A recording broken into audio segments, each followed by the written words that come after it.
বাংলাদেশ টেলিযোগাযোগ নিয়ন্ত্রণ commission BTRC একজন গ্রাহকের নামে নিবন্ধনযোগ্য সিমের সংখ্যা 15 থেকে কমিয়ে 10টি নির্ধারণ করেছে।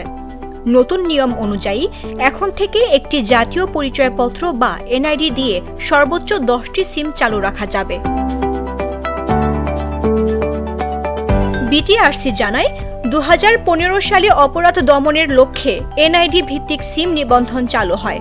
2017 সালে সর্বোচ্চ সীমা নির্ধারণ করা হয় 15টি। তবে সাম্প্রতিক বিশ্লেষণে দেখা যায়, একজন ব্যবহারকারী এত বেশি সিম সচরাচর ব্যবহার করেন না। সেই সঙ্গে জাতীয় নিরাপত্তা, সাইবার অপরাধ, অপারেটরদের অপ্রয়োজনীয় প্রতিযোগিতা ও আন্তর্জাতিক অনুশীলন বিবেচনায় এই সিদ্ধান্ত নেওয়া হয়েছে।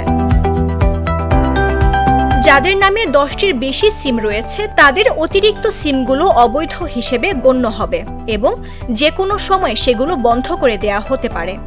এর জন্য গ্রাহকদের 30 অক্টোবরের মধ্যে অতিরিক্ত বা অপ্রয়োজনীয় সিম বন্ধ করতে বলা হয়েছে। নির্ধারিত সময়ের মধ্যে ডি-রেজিস্ট্রেশন না করলে আইনগত জটিলতায় পড়তে হতে পারে। এখন প্রশ্ন হলো, সিম ডি-রেজিস্ট্রেশন কি?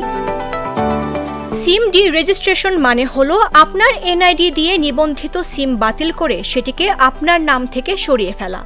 অতিরিক্ত বা অপ্রয়োজনীয় সিম বন্ধ করতে সরাসরি সংশ্লিষ্ট অপারেটরের সঙ্গে যোগাযোগ করতে হবে। নিজ নামে কতটি সিম নিবন্ধিত আছে তা জানতে চাইলে মোবাইল ফোন থেকে *16001# ডায়াল করে এনআইডির শেষ 4টি ডিজিট দিয়ে ফিরতি মেসেজে সেই তথ্য জানা যাবে। নিউজ ডেস্ক, জাগো নিউজ।